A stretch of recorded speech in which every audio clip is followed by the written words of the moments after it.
स्वागत है आपका। मैं हूं आपके साथ करिश्मा राय तंवर और आप देख रहे हैं हमारा खास कार्यक्रम देव दिवाली स्पेशल। दरअसल देव दिवाली जब लाखों दीपों की माला पहने हुए मां गंगा का श्रृंगार होता है तो मानो ऐसा लगता है कि आसमान के तमाम सितारे जमीन पर उतर आए हों। और यही नजारा आज काशी में देखने को मिलेगा जब देवादिदेव महादेव की नगरी में आकाश के देवता अपनी दीपावली मनाने धरती पर उतरेंगे।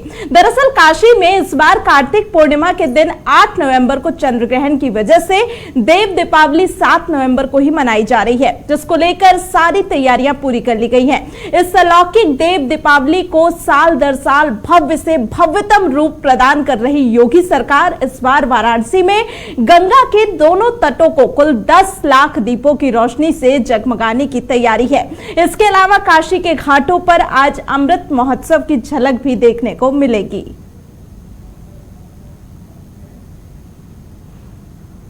इस बार वाराणसी में देव दीपावली बेहद भव्य होगी, जिसके लिए शिव की नगरी काशी 80 लाख के रंग बिरंगे फूलों से सज धज कर तैयार है। इस बार की देव दीपावली इसलिए भी खास होने वाली है क्योंकि कोविड के बाद पूरी तरह से मिली छूट के साथ देव दीपावली मनाई जा रही है। मां जानवी के अर्धचंद्राकार घाटों पर शाम 5:15 के बाद 10 लाख दीप जलाकर सीएम योगी आदित्यनाथ इस भव्य देव दीपावली महोत्सव का शुभारंभ करेंगे। इसके साथ ही पूरे बनारस में जन सहभागिता से तकरीबन 21 लाख दिए जगमग उठेंगे। वहीं देव दीपावली महोत्सव को देखते हुए वाराणसी में श्री काशी विश्वनाथ मंदिर को भी आकर्षक ढंग से सजाया गया है। इसके अलावा विश्वनाथ कॉरिडोर बनने के बाद ये पहली देव दीपावली है और इसलिए भी इसका महत्व बेहद बढ़ जाता है। देव दीपावली के अवसर पर जल, थल और नभ से काशी नगरी की सुरक्षा के इंतजाम भी किए गए हैं। ट्रैफिक व्यवस्था को सुचारू रखने के लिए पुलिस प्रशासन की ओर से रूट डायवर्जन भी लागू किया गया है।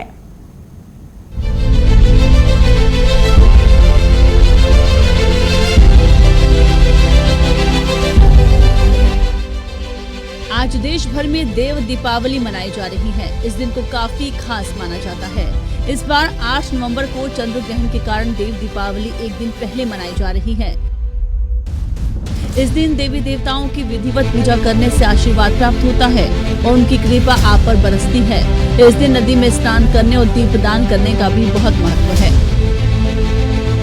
मान्यता है कि इस दिन देवी देवता धरती पर उतरते हैं और काशी में दीपावली मनाते हैं, इसलिए इस त्योहार को देव दीपावली कहा जाता है। इस दिन काशी और गंगा घाटों पर काफी रौनक रहती है और दीपदान किया जाता है। दरअसल मान्यताओं के मुताबिक देव दीपावली यानी कार्तिक पूर्णिमा के दिन देवी देवता काशी में गंगा किनारे दीपावली मनाने आते हैं। बताया जाता है कि अगर कोई इस दिन प्रदोष काल में दीपदान करता है तो उसके जीवन में सुख, समृद्धि और सौभाग्य प्राप्त होता है। बताया जाता है कि इस दिन भगवान शिव के पास दीपक जलाने से भी जीवन में खुशहाली आती है और उनका आशीर्वाद प्राप्त होता है। मान्यता है कि देव दीपावली पर दीपदान करने से यम, शनि, राहु, केतु के प्रभाव भी कम होते हैं। देव दीपावली पर करें दीपदान। देव दीपावली पर शाम के समय 11, 21, 51 या 108 आटे के दिए बनाएं। दिए बनाकर उनमें तेल या घी डालें। इसके बाद किसी नदी के किनारे जाएं। देवी देवताओं और इष्ट देवों का स्मरण करें। इसके बाद दीपक की कुमकुम, अक्षत, हल्दी और फूल से पूजा करें। फिर उन्हें प्रज्वलित करने के बाद नदी में विसर्जित करें। ज्योतिषाचार्यों के मुताबिक त्रिपुरासुर नाम के एक राक्षस ने धरती वासियों को परेशान कर रखा था और उससे त्रस्त होकर सभी देवतागण भगवान शिव के पास पहुँचे। भगवान शिव ने कार्तिक पूर्णिमा के दिन ही त्रिपुरासुर राक्षस का वध किया था। उससे मुक्ति मिलने के बाद देवता भगवान शिव की नगरी काशी पहुँचे और वहाँ दीप प्रज्वलित कर खुशियाँ मनाई। तब से लेकर आज तक ये त्योहार मनाया जा रहा है। तो कार्तिक मास की पूर्णिमा पर काशी में ये पर्व देवताओं की दीपावली के तौर पे मनाने की काफी पुरानी परंपरा है, लेकिन देवताओं के लिए सिर्फ एक दीपक जलाने भर जैसा पर्व काशी में अब एक लोक पर्व और लोक परंपरा का शक्ल ले चुका है। काशी के पंचगंगा घाट से 1985 से शुरू हुई ये परंपरा आज किसी भी पहचान की मोहताज नहीं है और अब तो न केवल तमाम समितियों के अलावा बल्कि शासन प्रशासन स्तर पे भी इसमें बढ़ चढ़कर हिस्सा लिया जाता है। यही वजह है कि इस अलौकिक छटा के गवाह बनने न केवल स्थानीय बल्कि देश दुनिया से लाखों की संख्या में सैलानी वाराणसी पहुंच चुके हैं और जब रात को जिस तरीके से भव्य दीपोत्सव होगा उसका नजारा देखने लायक होगा और यही वजह है कि तमाम लोग इस नजारे को देखने के लिए बड़ी संख्या में काशी पहुंच रहे हैं। तैयारियां पूरी की गई हैं और बहुत सारी चीजें हैं जो पहली बार काशी में देखने के लिए मिलेंगी। इस बार देव दीपावली को लेकर बड़े स्तर पर तैयारियां की जा रही है। गंगा घाटों पर 10 लाख दीपक जलाने के अलावा कई सांस्कृतिक कार्यक्रम भी होंगे और पर्यटन विभाग की तरफ से पहली बार काशी में 3D प्रोडक्शन मैपिंग शो लाया गया है जो चेतसिंह घाट पर होगा और इसमें गंगा अवतरण की कथा दिखाई जाएगी और लेजर शो भी शिव स्तुति के साथ होगा। इसके अलावा काशी विश्वनाथ कॉरिडोर के गंगा द्वार के उस पार choreographer fire cracker show green पटाखों के जरिए होगा। इतना ही नहीं, देव दीपावली के पहले गंगा महोत्सव का आयोजन भी हो रहा है जो शास्त्रीय संगीत पर आधारित है। तो इसी से आप अंदाजा लगा सकते हैं कि कितने भव्य स्तर पर इस बार देव दीपावली को मनाया जा रहा है। खास बात यह भी है कि जिस तरीके से कोविड महामारी ने पूरे देश को अपनी चपेट में लिया था, अब कोविड महामारी के छूट के बाद इस पर्व को इतने भव्य स्तर पे मनाया जा रहा है।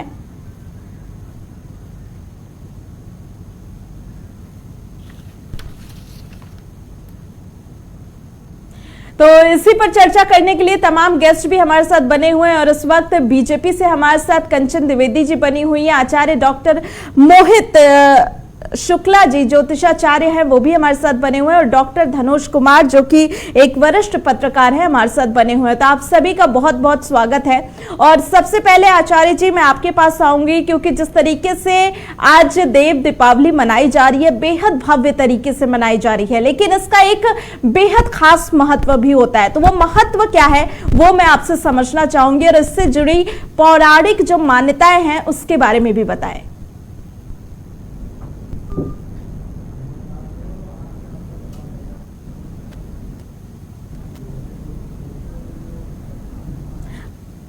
डॉक्टर मोहित शुक्ला जी आपके पास मेरी आवाज पहुंच रही है? ठीक है, उनसे शायद संपर्क नहीं हो पा रहा, उनसे फिर से संपर्क करने की कोशिश करेंगे। लेकिन बीजेपी से हमारे साथ कंचन द्विवेदी जी भी बनी हुई है। कंचन द्विवेदी जी मैं आपके पास आऊंगी क्योंकि जिस तरीके से भव्य स्तर पे ये दीपोत्सव मनाया जा रहा है, देव दिवाली मनाई जा रही है, कहीं ना कहीं ये सनातन धर्म के साथ साथ ही देश की एक खूबसूरती को भी दिखाती है। और जिस तरीके से योगी सरकार लगातार जो ये धार्मिक स्तर पे इसे बढ़ावा देने की कोशिश कर रही है वो वाकई ना सिर्फ देश में बल्कि विदेशों में भी प्रचलित होता जा रहा है।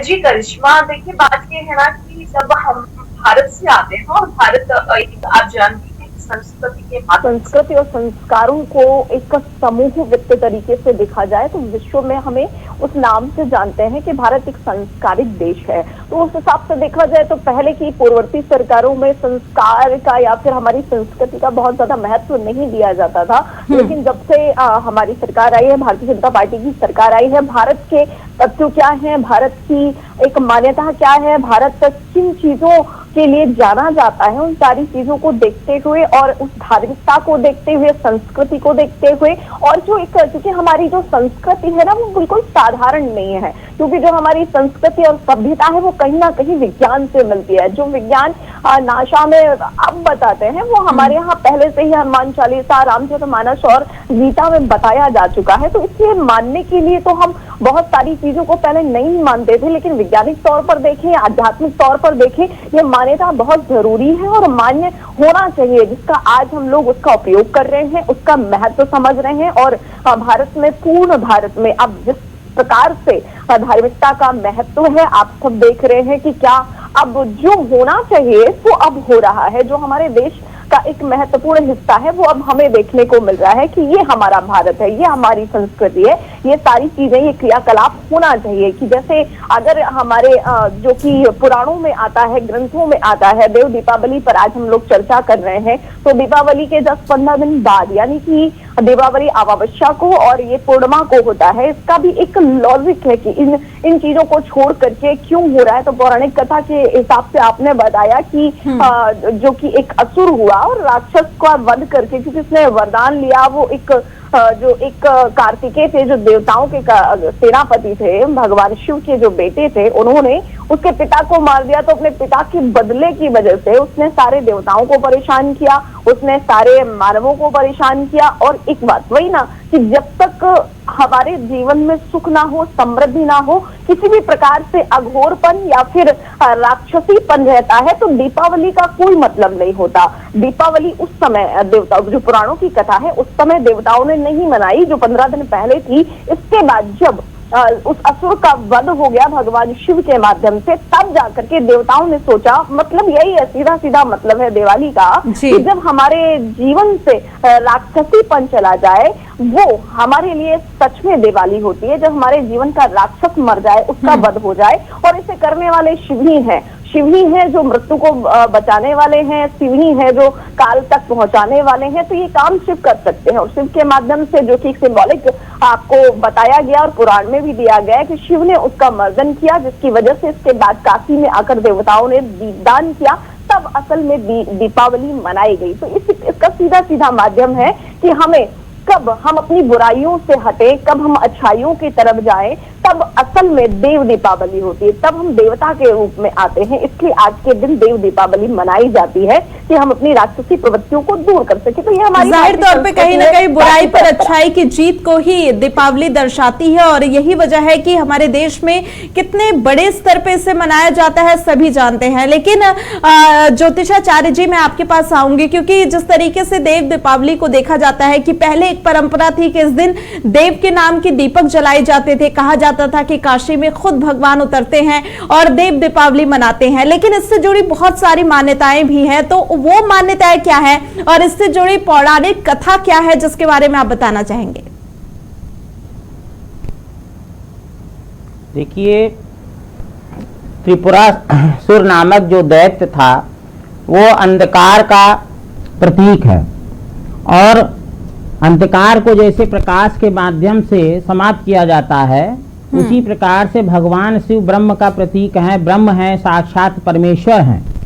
और शिव जो है, उन्होंने जैसे अंतरिक्ष में करोड़ों सूर्यों को प्रकाशित किया हुआ है, असंख्य सूर्य अंतरिक्ष में है, आज विज्ञान भी इस बात को मानता है, वैसे असंख्य दीपक जो है गंगा जी के किनारे काशी में प्रज्वलित किए जा रहे हैं कि आज के दिन की, जिससे कि ये दीपक प्रकाश का प्रतीक है कि अंधकार को प्रकाश के माध्यम से विजय किया जाता है, अच्छाई जो है वो बुराई पर विजय प्राप्त करती है, और इस प्रकार से जो है भगवान को सच्ची दीपांजलि होती है। और जो सच्चा जो दीपक है वो यही है कि बुराई पर अच्छाई की जीत होती है। तो त्रिपुरासुर नामक जो दैत्य था, उसका भगवान शिव ने जब वध कर दिया, और वो पृथ्वी पासियों को बहुत आतंकित कर रहा था, और उस समय सब देवता जो थे वो मानव कल्याण के लिए भगवान शिव के पास जाते हैं, कहते हैं, हे प्रभु, इस राक्षस का आप अंत करिए। तब भगवान ने जो है धर्म की स्थापना के लिए, अच्छाई के उदय के लिए उस राक्षस का वध किया, और तब सब देवताओं ने स्वर्ग लोक में भी दीपक जलाए। और फिर काशी क्यों में ही क्योंकि शिव पुराण में लिखा है कि भगवान जब प्रलय होती है, भगवान शिव प्रलय करते हैं, प्रलय करना उनका कार्य है, और तब भी वो काशी इतना प्रिय है उनको कि अपने त्रिशूल पे काशी को उठा लेते हैं। तो काशी जो है बहुत ही दिव्य क्षेत्र है, और वहां पर भगवान शिव साक्षात वास करते हैं, और काशी अत्यंत उनकी प्रिय है, इसलिए सब देवता काशी में आते हैं। और वहां गंगा किनारे जो है इसीलिए दीपदान किया जाता है, दीपक की पूजा की जाती है, और फिर जो है वहां पर दीपक प्रज्वलित करके गंगा जी में उसको प्रवाह किया जाता है। और ये दीपक आटे के बनाने चाहिए, जैसे आपकी श्रद्धा 11 हो, 21 हो, 51 हो, 108 हो, और ये आटे के दीपक बनाए जाते हैं और उसमें प्रज्वलित किया जाता है। फिर जब वो दीपक पूरी तरह से जल जाते हैं, तब वो मछलियां उसको आटे का सेवन कर लेती हैं और उससे भी पुण्य प्राप्त होता है। तो इस प्रकार से कोई प्रदूषण भी नहीं होता और प्रकाश भी फैलता है। मगर अन्य किसी चीज का अगर आप दीपक अधिक संख्या बना के नदी में डाल देंगे तो वो हो सकता है कि प्रदूषित करे नदी के जल को। मगर आटे का दीपक जो होता है उससे किसी प्रकार का कोई प्रदूषण भी नहीं होता और वो मछलियों का भोजन भी हो जाता है और अन्य जीव जंतुओं का। तो इस प्रकार से जो है आज का दिन जो है, जैसा कि अभी आपने भी बताया कि ये अंधकार पर प्रकाश की जीत है और अच्छाई की जो है बुराई पर जीत है। और आज आप देखिए अखिल विश्व युद्ध की ज्वाल में जल रहा है, प्रबल चक्र अन्याय का चल रहा है। और ऐसे समय जो है ये दीपावली विश्व को शांति का और अमन चैन का प्रकाश का जो है संदेश दे रही है। बिल्कुल जाहिर सी बात है कि अमन चैन प्रकाश का संदेश भी दीपावली कहीं ना कहीं देती है। लेकिन डॉक्टर धनोज, मैं आपके पास आऊंगी क्योंकि जिस तरीके से हमारे देश में जो धार्मिक मान्यताएं हैं उसे कहीं ना कहीं सरकार की तरफ से कोशिश की जा रही है कि उच्च स्तर पे ले जाया जाए और तमाम ऐसे युवा जो लगातार इन धार्मिक मान्यताओं से दूर होते जा रहे थे वो भी अब इनसे नजदीक आते हुए दिखाई दे रहे हैं। आप इसके कितने महत्व को समझते हैं, किस तरीके से इसे देखते हैं? बहुत बहुत धन्यवाद। दो लाइन से मैं शुरुआत करूंगा क्योंकि इसमें मेरी शुभकामना भी है। हर जगह सुनहरे फूल खिले, हर जगह सुनहरे फूल खिले, ना कांटों से हो सामना। हर जगह सुनहरे फूल खिले, ना कांटों से हो सामना।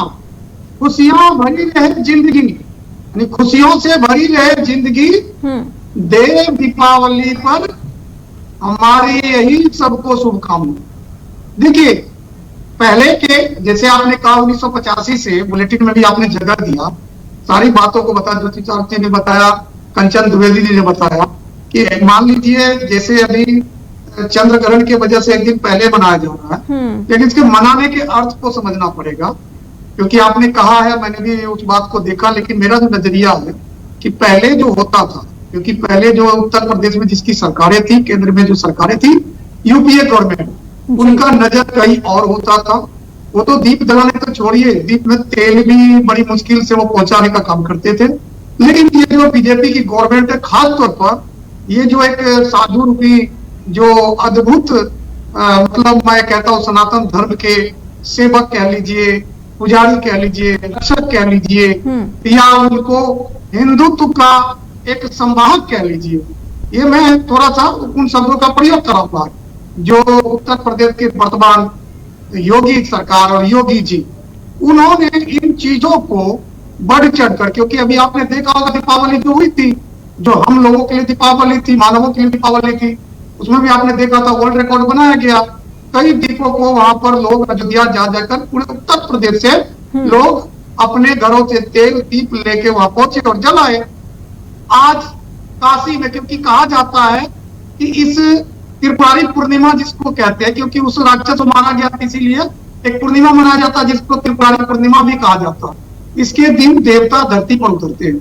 लेकिन जो सबसे पवित्र जगह विश्व में वो काशी को माना गया। पूरे विश्व की मैं बात करूं, क्योंकि जो अखंड भारत हमारा है और भारतवर्ष जो है, मैं उसको देखकर कहता हूं, उसके इतिहास को देखकर कहता हूं कि पूरे विश्व में सबसे पवित्र जगह काशी, जहां देवता भी उतर कर दीपावली की दीप जलाते थे, ज्योत जलाते थे, प्रकाश करते थे, यानी अंधकार को दूर कर एक संदेश देते थे कि यह जो पृथ्वी लोक है इस पर आप, क्योंकि देवता भी पृथ्वी पर आने के लिए, क्योंकि मेरी नजर में माँ बहन की इज्जत जो है आसमान से भी ऊपर है, वो इसलिए ऊपर आसमान से क्योंकि देवता भी पृथ्वी पर आने के लिए जो हमारी माँ के रूप में अवतार लेते थे, उनके कोख से अवतार लेते थे। और ऐसा उदाहरण है राम, प्रभु श्री राम है, कृष्ण जी भी है, बहुत ऐसे नाम लीजिए, इवन महात्मा बुद्ध भी, सब। लेकिन आज का जो महत्व है उसको समझना पड़ेगा कि आज जो आबादी के हिसाब से, क्योंकि सेंसस 2011 हुआ, उसके बाद अब तक सेंसस नहीं हुआ, लेकिन 145 करोड़ लगभग बोला जाता है। 145 करोड़ में 125 मान लीजिए 100 करोड़ से ऊपर है, 100 करोड़ से हिंदू, जो कहीं ना कहीं कट चुका था प्रताड़ित होकर, डर भय। लेकिन आज वो तमाम चीजों से इतर, क्योंकि आज उसको न डर है न भय है, क्योंकि उसको मालूम है कि आज एक ऐसी सरकार है जहां पर खुशियों की दीप अपने परिवार के साथ बहुत ही मनमोहक रूप से जला सकते हैं।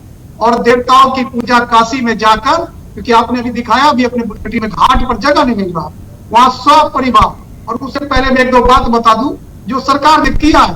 सरकार ने उनको साफ सफाई किया, उनमें आपने देखा होगा स्वयं प्रधानमंत्री वहां के मुख्यमंत्री जी के साथ प्रोटोकॉल के तहत जाकर उन्होंने वहां दर्शन किए, देखे, और अभी भी कुछ देर बाद आने वाले हैं। तो ये देखना एक बहुत बड़ी बात है कि आज जिस तरह से सनातन धर्म को एक ऊंचाई मिल रहा है, उसमें ये देव दीपावली बहुत बड़ा स्थान है और देवताओं का आशीर्वाद। बिल्कुल। लेकिन कंचन द्विवेदी जी, एक और चीज मैं आपसे समझना चाहूंगी, क्योंकि लगातार पहले देखा जाता था कि तमाम जो धार्मिक स्थल थे वहां पर लोग धर्म भावना से ही जाते थे, लेकिन अब ये सेक्टर कहीं ना कहीं टूरिज्म से भी जुड़ता दिखाई दे रहा है। टूरिज्म के तौर पे भी इसे बढ़ावा मिल रहा है, क्योंकि वहां पर कुछ ऐसी संस्कृति है, कुछ ऐसी मान्यताएं हैं जिसे देखने ना सिर्फ देश से बल्कि दुनिया भर से लोग आते हैं। अगर बात काशी की करें तो हर साल वहां पर न जाने कितने लोग आते हैं वहां की छठा को, वहां की परंपरा को देखने के लिए। तो क्या लगता है कि सरकार की ये जो कोशिशें हैं वो धीरे धीरे इस चीज को भी बढ़ावा दे रही हैं कि कहीं ना कहीं धार्मिक स्थान भी अब टूरिज्म से जुड़ते जा रहे हैं? देखिए ना करिश्मा जी, काशी सबसे पुरानी नगरी है और शिव की नगरी है। शिव यानी कि शिव को दो नामों से जानते हैं, एक तो महाकाल के नाम से और एक विश्वनाथ, यानी कि वो नाथों के नाथ भी हैं और महाकाल भी हैं, वो मृत्यु को भी जीतने वाले हैं। इसीलिए कहते हैं ना, क्रम विकम वेधामहे सुगंधिम पुष्टिवर्धनम उर्वारुकमेव वंदनान मृत्योर मोक्षी यमामृतात, यानी कि शिव ही हैं जो जीवन के रक्षक भी हैं, और अगर संहार के लिए प्रयोग किया जाए तो जैसे असुर का विनाश करते हैं तो वो ही है। तो ऐसी नगरी को भी अगर हम सुसज्जित ना बना पाए, जहां पर लोग जाना पसंद करते हैं, जहां पर लोग जाते हैं, जहां पर सब मुक्ति का केंद्र है, जो वहां अगर दर्शनार्थ भी जाते हैं, अगर हमने उसको कॉरिडोर नहीं बना पाया, जैसे कि काशी कॉरिडोर बनाया गया है भारतीय जनता पार्टी की तरफ से, सरकार की तरफ से, तो देखती हैं आप उसकी भव्यता किस प्रकार से। पहले लोग जाते थे तो बनारस की गलियां वैसे भी हमेशा से फेमस रही हैं, क्योंकि चीजें बहुत संतुलित होती गई और गलियां संकुचित होती गई। तो संकुचन आप जान रहे हैं कि वहां पर जाना भी बहुत मुश्किल होता था, और मंदिर के आसपास भी पहले का काशी आपने देखा होगा, सभी लोग देखते ही रहे हैं, उसका क्या प्रयोजन, कैसे निकलना भी नहीं हो पाता। अगर किसी को इमरजेंसी भी आ जाए तो वहां से नहीं निकल सकते थे। और आज की जो काशी है, भव्यता, दिव्यता और वहां की स्वच्छता के लिए हमेशा से अब लोग भी दूर दूर से देखने आ रहे हैं। लोग समझ रहे हैं कि अब उसकी महत्वता बढ़ गई है, अब लोगों में उसका रुझान बढ़ गया है और कितने सारे लोग वहां जाते हैं। तो इससे हमारे जनता को, जो वहां पर आसपास में जो व्यापार करने वाले लोग हैं, उनको भी सहूलियत मिल रही है, व्यापार मिल रहा है, धंधा मिल रहा है। लोग जब टूरिज्म बढ़ता है तो फिर सभी को लाभ होता है सारी चीजों के माध्यम से। और हमारी संस्कृति का प्रचार तो हो ही रहा है। वहां माँ गंगा है जो कि मुक्ति की साधक मानी गई है, जो कि मुक्ति देने वाली है, और वहां शिव भी है, विश्वनाथ भी है। तो जब दो चीजें एक साथ होना, तो क्यों ना लोग जाएं। और ऐसी चीजों पर अगर हमारी सरकार ने नियंत्रण ना कर पाया, वहां पर अगर सुंदरता, सौंदर्य का केंद्र या फिर सुरक्षा का केंद्र नहीं बना पाया, तो ये सरकार की विफलता मानी जाएगी, जो कि आप जानती हैं कि भारतीय जनता पार्टी ने इसे करके दिखाया है। और आज काशी हमारी भव्य और बहुत ही स्वर्णिम दिख रही है। ये सब जानते हुए भी मुझे आज बहुत अच्छा लग रहा है ये कहते हुए कि हम लोगों ने उस सपने को साकार किया जो हमारे बुजुर्ग देखा करते थे, कि महाकाल की नगरी कैसी होनी चाहिए, कि जो हमारे धर्म स्थल है वो कैसे होने चाहिए। आज अयोध्या हो, मथुरा हो, काशी हो या फिर कोई और अन्य क्षेत्र हो, सारे तीर्थ स्थल जो कि भव्यता की ओर प्रदर्शन करते हैं, जो कि हमारे विश्व में पहचान बनाते हैं, वो भव्य होनी चाहिए। तो इनसे हमारा भारत महान बनता है और हमारा इतिहास, हमारी संस्कृति उजागर होती है। इसलिए आगे आगे जितने भी होंगे हम प्रयास करेंगे कि अब देख रहे हैं कि योगी जी भी और मोदी जी भी हर एक पल प्रयास में लगे रहते हैं कि कैसे तीर्थ स्थानों को अच्छा बनाया जाए और टूरिज्म के लिए भी खूब बढ़ावा दिया जाए, जिससे कि लोगों को भी फायदा हो। दूसरी बात ये कि हमारी संस्कृति का भी प्रचार हो, इतिहास भी कैसे संभल सके। जैसे कि बहुत सारे रोड ऐसे हैं जिनके नाम अभी तक बहुत जो खराब लोग हमारे यहाँ पर आए, आक्रांता आए, उनके नाम से हैं, वो सभी धीरे धीरे बदलने चाहिए। जो भव्य भारत है, जो हमारा दिव्य भारत है, उसकी प्रज्वलता, उसकी एक जो ज्योति है, वो उससे सभी विश्व में प्रकाश मिलना चाहिए। बिल्कुल आचार्य जी, मैं आपके पास आऊंगी क्योंकि जिस तरीके से देव दीपावली इस बार कार्तिक पूर्णिमा से एक दिन पहले ही मनाई जा रही है, क्योंकि ग्रहण भी कल लग रहा है और उससे पहले ही आज देव दीपावली मनाई जा रही है। ऐसे में समय को लेकर, क्योंकि बहुत सारे ऐसे लोग होंगे जो अपने घर में भी दीपक जलाते हैं, खासतौर पे अपने घर में, जैसा कि आपने जिक्र किया था कि 11 दीपक जलाने की भी परंपरा होती है, तो इसे लेकर क्या बताएंगे? शुभ मुहूर्त कब है? जो लोग अपने घर में पूजा पाठ करना चाहते हैं वो किस तरीके से कर सकते हैं, किस मुहूर्त में कर सकते हैं? देखिए, आज जो है 5:15 बजे से लेके और 7:45 बजे तक का बहुत शुभ मुहूर्त है और दीपक प्रज्वलित करने के लिए पूर्णिमा तिथि के अंतर्गत। तो इसमें जो है पूर्णिमा तिथि भी रहेगी, 4:15 बजे से लग गई है और कल रात में ये करीब 8:30 बजे तक रहेगी, शाम को 4:30 तक रहेगी। तो अब जो है इसमें जो शुभ मुहूर्त आज का मैंने आपको बताया 5:15 से 7:45 बजे तक का है, जिसमें आपको दीपक प्रज्वलित करना है। और सबसे अच्छा देखिए स्थान नदी किनारे है, जैसे मान लिया आप गंगा जी के किनारे नहीं है, गोमती के किनारे हैं या सरयू के किनारे हैं, वहां भी दीपक जला सकते हैं। और अगर वहां नहीं आप जा सकते हैं तो फिर आप शिव मंदिर चले जाइए, शिव जी के समक्ष भी दीपक जलाने का प्रावधान है। और वहां भी नहीं जा सकते हैं तो अपने घर के मंदिर में तो अवश्य ही दीपक प्रज्वलित करिए और दीपक जला के धूप दीप से, उसका जो धूप से और कुमकुम अक्षत से, हल्दी से, हरिद्रा, उससे पूजन करिए और पूजन करने के बाद उसको प्रज्वलित करिए। वेद में मंत्र है, ओम उदयम तमसस्परि देवम देवत्रा सूर्यम गर्म ज्योतिरुत्तमम ओम उदयम जात वेद समदेवम वहंति केतवा दृश्य विश्वाय सूर्यम।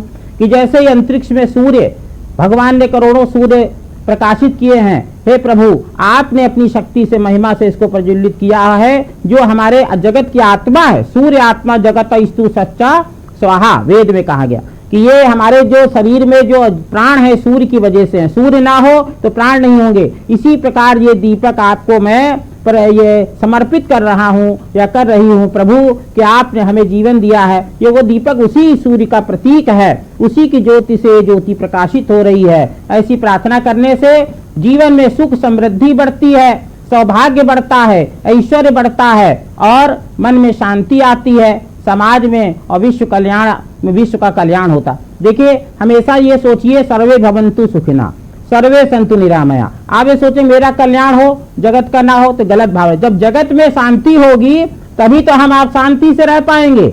अभी कहीं परमाणु विस्फोट हो जाए तो उसका प्रभाव कहीं ना प्रत्यक्ष अप्रत्यक्ष हमारे ऊपर भी पड़ना ही पड़ना है, चाहे वो महंगाई के आधार पर पड़े, चाहे कोई अन्य कोई हानिकारक किरणों के माध्यम से पड़े। कभी ये मत सोचिए कि दूसरे के यहाँ कष्ट है हमारे यहाँ नहीं है। अगर दूसरे पड़ोसी के घर में आग लगेगी तो आग आपके यहाँ भी चिंगारी आ सकती। तो इसलिए सर्वे भवन्तु सुखिना सर्वे सन्तु निरामया सर्वे भद्राणि पश्यन्तु मा कश्चित् दुःख भाग् भवेत्। ये दर्शन हमारा नहीं, ये हमारी भारतीय संस्कृति, प्राचीन संस्कृति, ऋषियों का दर्शन है कि ऋषियों ने हमें ये ज्ञान दिया कि यदि आप अपने घर में सुख शांति चाहते हैं तो समग्र विश्व में सुख शांति होगी।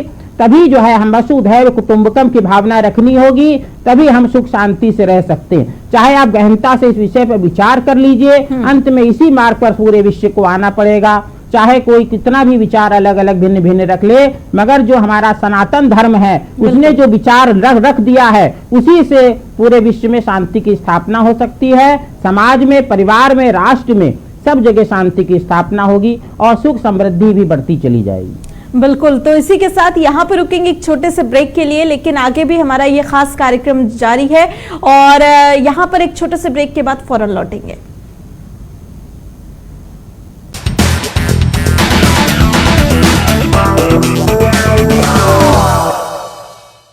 अंधेरों को उजालों से मिटाया है।